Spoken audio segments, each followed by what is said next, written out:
स्वरूपा शायद इस मंच पर विद्यमान हैं। बहुत बहुत धन्यवाद महेंद्र जी। मालवी के एक स्थापित रचनाकार के रूप में उज्जैन में भाई राजेश जी रावल का अपना नाम है। आंबा को ब्याव एक उनकी कृति है।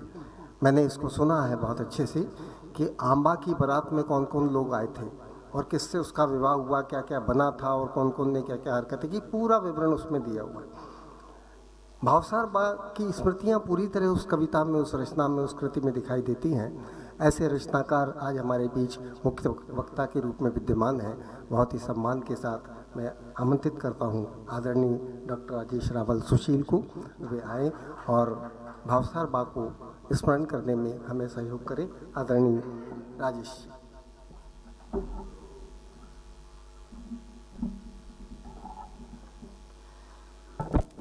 माँ वाग्देवी को प्रणाम करता हूँ।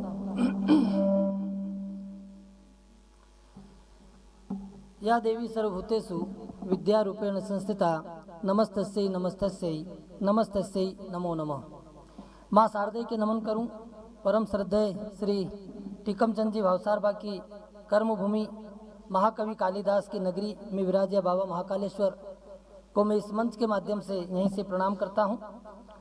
श्रद्धेय भावसार बा की जन्मभूमि और कालजयी रचनाकार कवि प्रदीप की नगरी में विराजी माँ कालका के माँ शारदा समझी के प्रणाम करूं और इन आयोजन में पधार्या सगड़ा बड़नगर का जो पाठकगण है, सुधी श्रोता है, कवि है, साहित्यकार हैं, उन सब के भी मैं प्रणाम निवेदित करूं।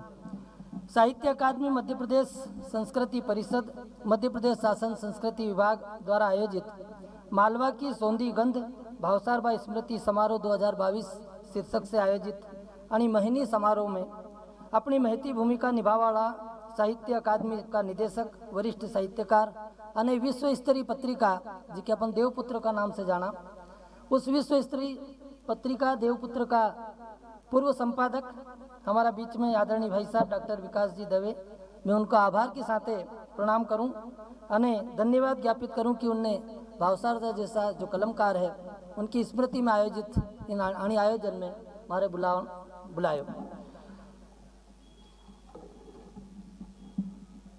मैं अपनी बात रखवा का पहला आज का हमारी अणी सभा का गणराज परम श्रद्धेय डॉक्टर वरिष्ठ साहित्यकार अने कालजयी कवि गीतकार प्रदीप जी के जो भानेज हमारा बीच में विराजमान है, उनके प्रमोद त्रिवेदी जी के चरणों में नमन करता हूँ। इसी साथ ही मालो कोकिला बड़ी बहन आदरणीय श्रीमती जी पुखराज पांडे जी जो अभी हमारा बीच में उपस्थित नहीं है, लेकिन मैं उनकी पुत्री को ही पुखराज पांडे समझ करके मंच से प्रणाम करता हूँ,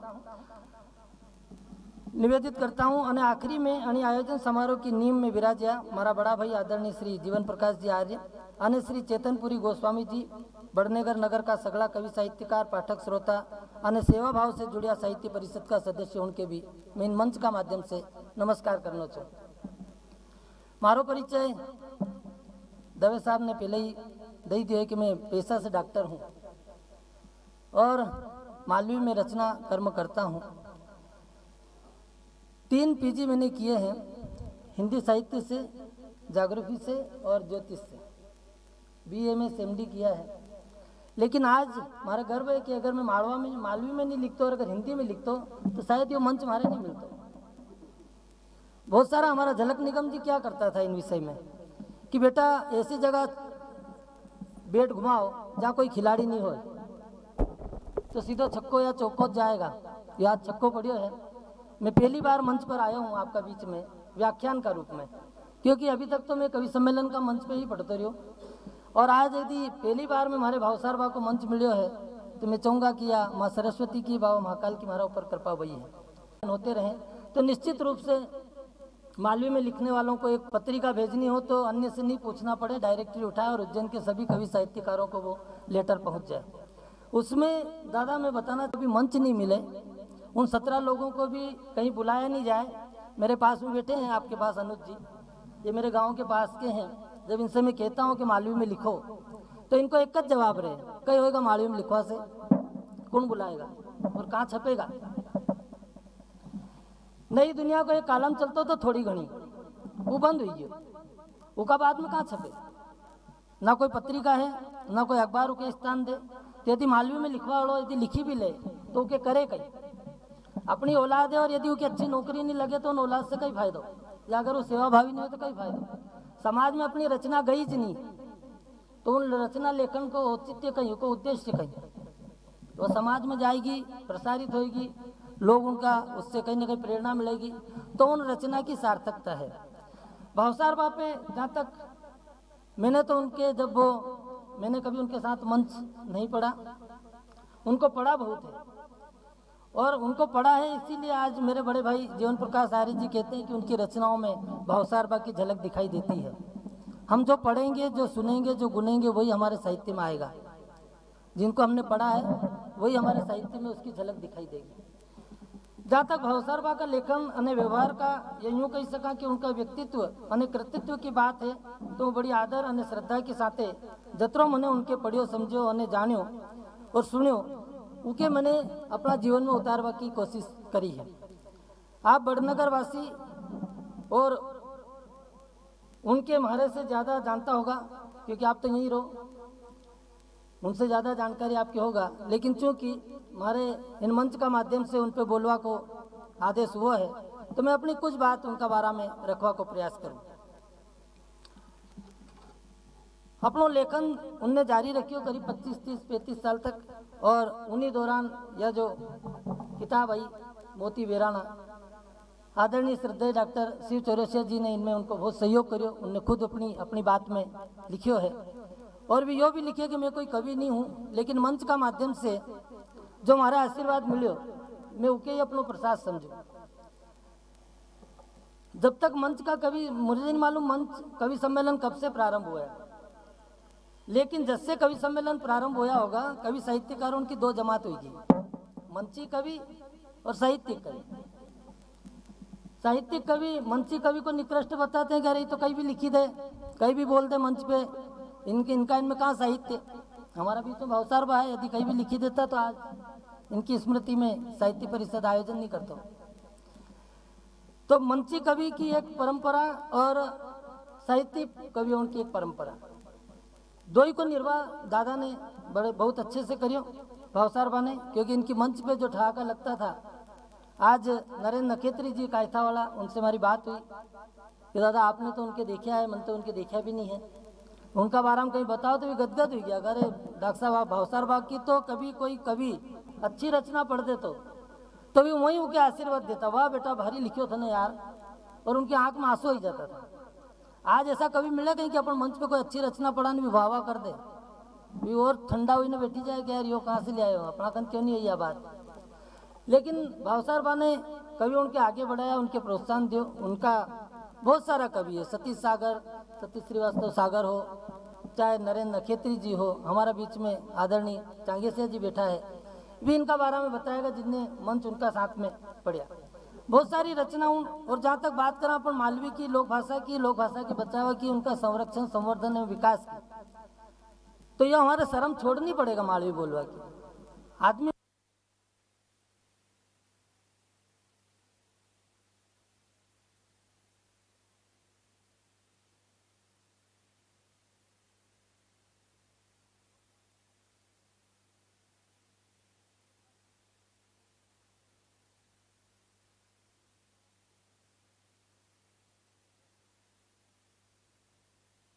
मालवी में लिखी रही हूँ।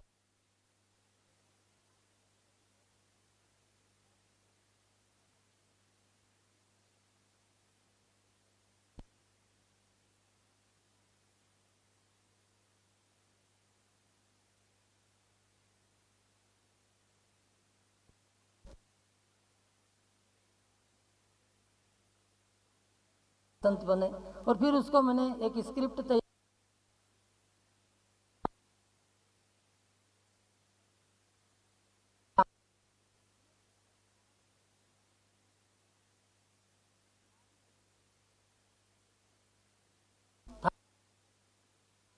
क्योंकि थारी मालवी ठेठ थारी मालवी में, और ठीक है शहर में बैठे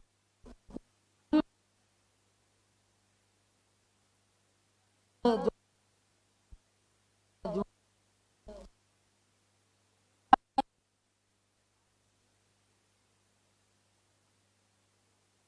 हजार को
मैंने इनमें एक्सेप्ट करी।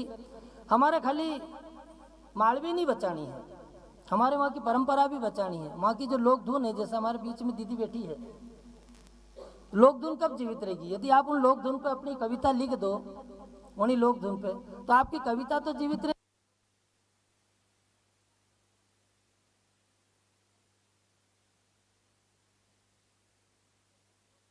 उनकी जो कविता मैं आपका बीच में रखना चाहूँ,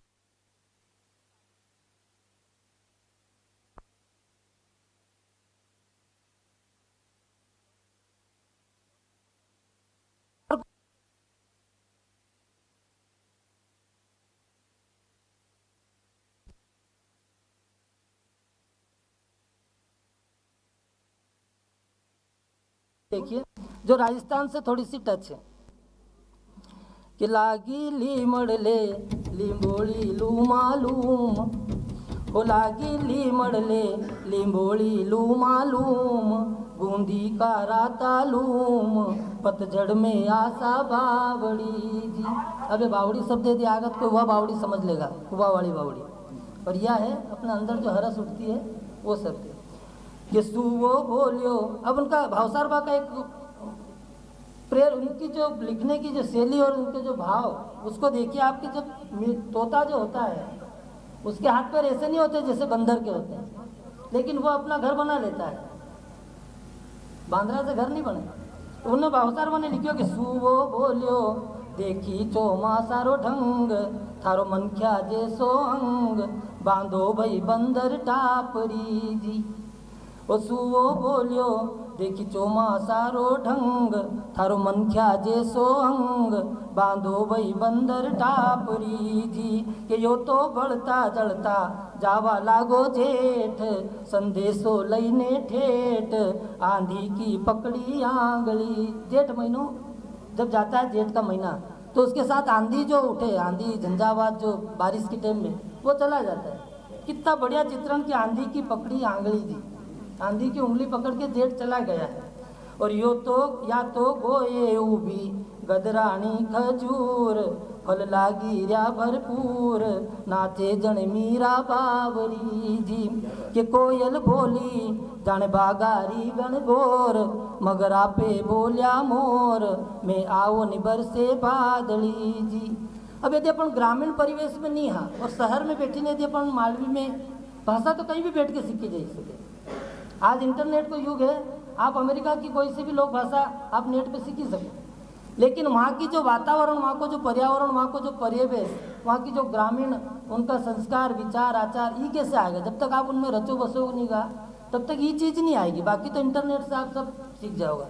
अब यह देखो, एक जो बंद इन्हीं गीत को है, कि यो तो टप टप टपकण लागो मीठो आम, जाम्बू जन सालग राम। अब आप देखिए सालग राम भगवान की तुलना जाम्बू के फल से कर दी कि यो तो टप टप टपकण लागो मीठो आम, जाम्बू जन सालग राम, शोभा हरियाला बागरी जी।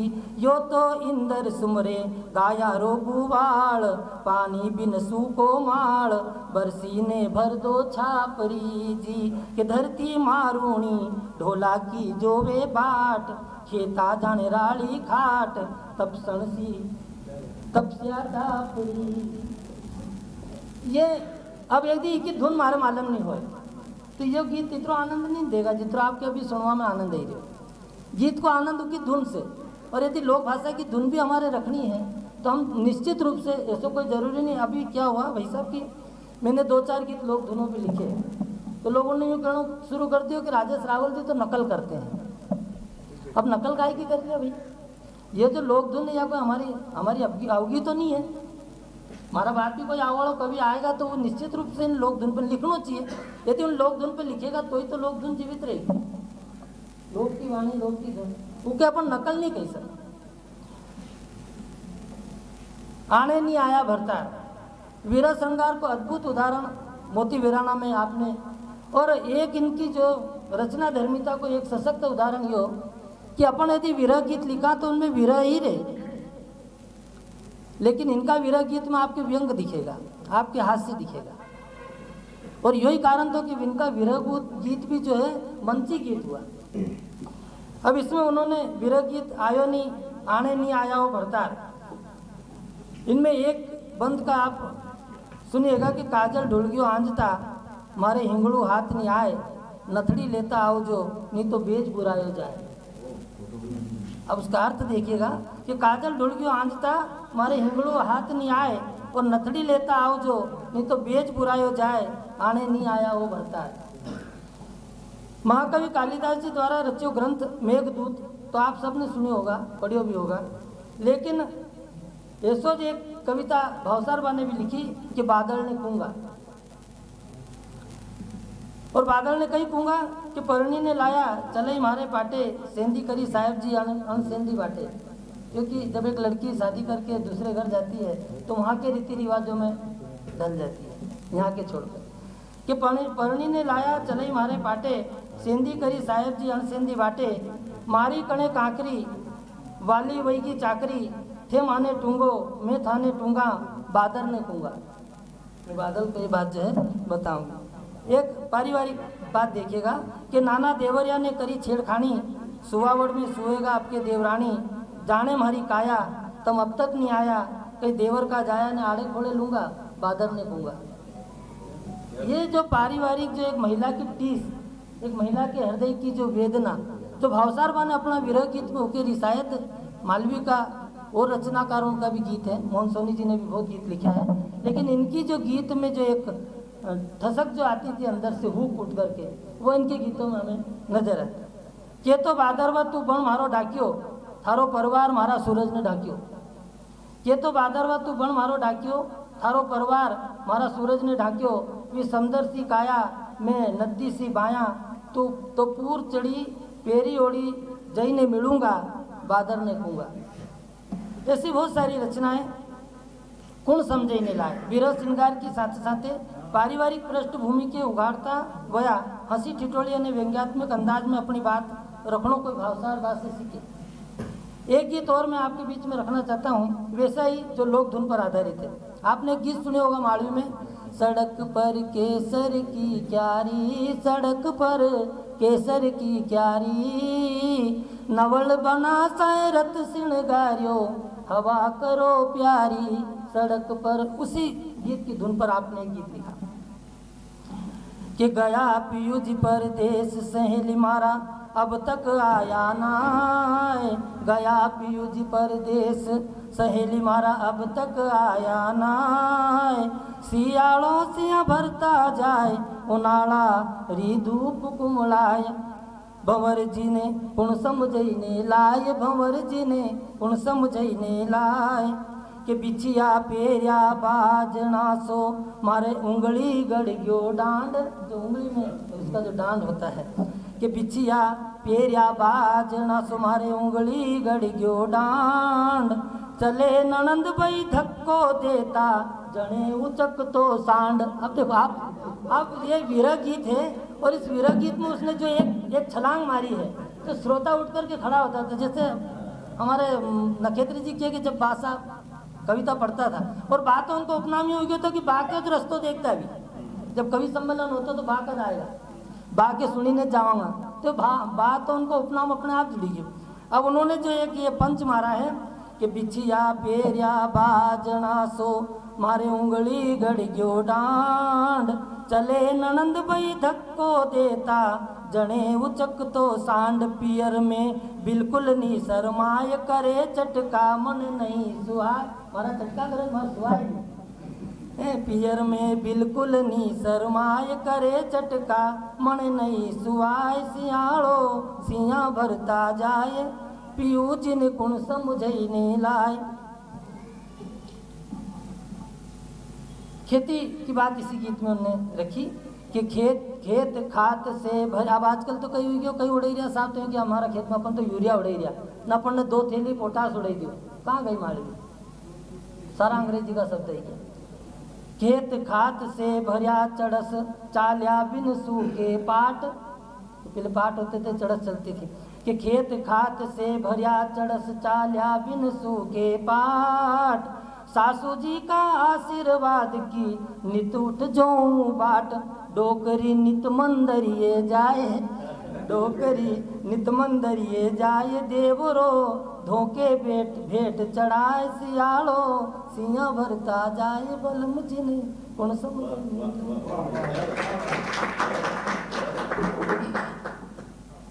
बहुत सारी बातों का जैसे गीत का मैं इसलिए रखा कि मैं मूल रूप से गीतकार हूँ। अब जैसे दादा ने अपनी बात रख दी तहत में, तो लोक धुन किस प्रकार से जीवित रहे, प्रयोग भी होना चाहिए गांव में। मैं भावसरबा की बात के साथ अपनी बात भी करते जाऊँ। लोक धुन, लोक वार्ता, लोक केवाता ये कैसे जीवित रहे। अभी मैंने एक प्रयोग करियो, हमारा गांव का पास में ब्रजराज खेड़ी गांव, वहाँ आंजना पटेल को गांव दादा, वहाँ आज भी वार्ता केवा को रिवाज, प्लस वार्ता कहती नहीं भाई बहन घर में जो दादी नानी, ये वार्ता क्या करियो। अब हमारा मन में आया कि यार ये वार्ता संकलित तो मैं लिखी ने कर लूँ, लेकिन इनकी जो बोली की ट्रेक, ओखारा देवा की ट्रेक, हाथ में जो 4 ज्वार का दाना और भी आखिरी में छोड़ना, यह चीज कैसे लावा इनमें। हर मालवी भी थोड़ी दूर पे बदली जाए, बोलवा की ट्रेक बदली जाए, अपन कैसे बोला कैसे चला वो सारी चीज़ बदली जाए, लेकिन वह जो भाई बहन उनकी जो बोलवा की और बोली का साथ में उन वार्ता का जो हुकारा देवा की जो ट्रेक है वह कैसे ना। तो मैंने एक प्रयोग किया, मेरे पास मोबाइल तो है ही, मैं रोज़ एक वार्ता उनसे सुनता, 4-6 भाई उनकी भेड़ी कर ले तो डोकरी उनके न, हाँ माँ साहब को तंग तो बैठो हूँ। मैंने ऐसे करी कि गणेश जी की वार्ता करीब 20 वार्ता इकट्ठी करी गणेश जी की। अब इकट्ठी तो कर ली, फिर वही समस्या, हमारी खुद की किताब नहीं निकली थी, उनके कहाँ से निकलो। सरकार का लिए कोई फंड दे नहीं कि आप मालवी में कोई वार्ता निकाल लो या लोक कथा निकाल लो या लोक गाथा निकाल लो, करवा के काम कर ही सके। लेकिन अगर शासन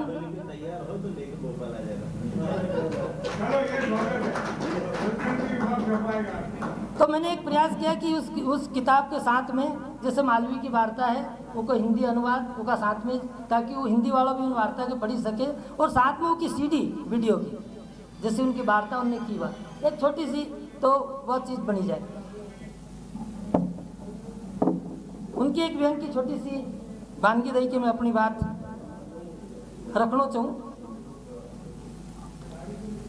गई भैंस पानी में लो साहब यावी, उनकी एक बात।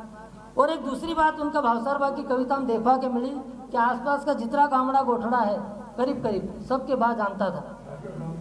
और उनका नहीं दताणो मताणो बलेड़ी, ये तो हमारे डिंगरो दो हमारा पास में ठीक हमारा गांव का काकड़ करुण कोकला खेड़ी, ये उनकी कविता में ऐसे ही जाए जैसे सपाट बयानी। और उनका आवाज़ से हो ही हो कि वह जो कविता उनने लिखी ऐसी लगे कि बिल्कुल तो भाई हमारी घरवाली के कवि में भी कविताओं सुनो तो कि वाह ऐसी कोई कविता है कि गाँव का नाम भी वही मिल जाए। हमारा वही प्रयास था अम्बा के ब्याह में कि हमारा गांव में पहला अत्ती पत्ती नीम की पत्ती, तो एक छोटो सा छोरछोरी जो 5 साल को 7 साल को है वो दौड़ी के चली जाती उन झाड़ कने और पट्टी तोड़ ला, क्यों छिपना चाहिए खेलता गाँव में। तो वो एक परंपरा थी, अत्ती पत्ती गाय की पत्ती तो बोले बकान की पत्ती, मतलब खाली बकान आपने नाम लियो, क्यों बच्चों दौड़ी पड़ते तो कि गांव का कौन सा कोना पे बकान खड़ी है, या गांव का कौन सा कोना पे लीम है, या गांव का कौन सा, जैसे अभी दादा ने अभी उपन्यास की बात चलती थी उसमें बबूल होना था, पीपल का नाम आना था, किस पेड़ के लिए, तो पेड़ का नाम भी जीवित रहे। मैंने आंबा को ब्याह जब लिखी तो सबसे पहली याद थी कि कम से कम हमारा गांव का जो झाड़का है इनका जो नाम अपन आंबा के अब आम हुई हो, और आम में भी अब बच्चों नहीं पहचाने, वो क्या कहो कि मैंगो तो पहचाने कि हाँ यो मैंगो है, आम में तो पहचाने नहीं। तो इसलिए उन करीब 123 झाड़ों को मैंने आंबा का ब्याह में प्रयोग करी। अपनी जो परंपरा है खानागार खरमाटी से लेके विदाई तक को जो अपनो वैवाहिक संस्कार है उन संस्कार के निभाए का साथ में, तो इनका बाका इन किताब में भी बहुत सारा गाँव का नाम उन्होंने लिया है। एक बंद पढ़ी कि मैं अपनी बात के विराम दूँ, लो साहब यागी ने पछे बोला तो तम को कि बोलो घना ने नी तो कहीं तुम्हारा सामे बुद्धू को ना, वी लच्छू की लाड़ी ने आखी गुवाड़ी भेड़ी कर दी, सासू ससुरा की आबरू के आड़िया माए धर दी, पण किके कहाँ आई देखो तो कुओ वहीं देखो तो कराड़, नीची करी नाड़ तो 100 कोस को उजाड़, नसलडा की कमर पे उगी गयो झाड़, तो के चलो छायाज भी धीरे धीरे बोलो, सामे से आया भी तो केगा लो साहब या भी। सवेरे सरजू ने संपत से पूछो कावो धरी कई व्यो, राम जाने भाई वो मारे तो सेठ का पड़ोस में ज रेणो, आदू को लेनो न मादू को देनो, मारे की को डर देखियो वैसो केणो, या लच्छू की लाड़ी आधी ढकी थी आधी उगाड़ी, माथा से खिसली की टिंकल की साड़ी, देरानी जेठानी ने घनी आँख पाड़ी, घबरेगी बापड़ी कि ओ मारी माड़ी, इके तो कोई डाकण लगी है, खाई जाएगा बापड़ी के वाकई सगी है, खाई जाएगा बापड़ी के वाकई सगी है, अरे इका माथा का बिखरी गया बाल, मुंडो तो पोछो यो लो रुमाल, या तो करोड़ करोड़ दांत पीसे, पाँव की एड़ी धरती पे घिसे, हाथ पाँव घड़ी के ने भेड़ा करे, भीत से बछेड़ा खाए भलडा करे, इकी मांग को कंकु परसीना से रेली गयो, आँख को काजल गाल पे फैली गयो, मारे दिखे कोई भेड़ हुई गयो भेड़। मतलब गांव की जो संस्कृति, जो अंधविश्वास, जो परंपरा, जो गांव का रीति रिवाज, कैसे उनका माए शंका कुशंका, वो सारी चीज़ें भावसार बा ने अपनी इन कविताओं में समेटी है। मैं भावसार बा के इन मंच का माध्यम से प्रणाम करी के अपनी बात के विराम दूँ। बहुत बहुत धन्यवाद साहित्य अकादमी परिषद।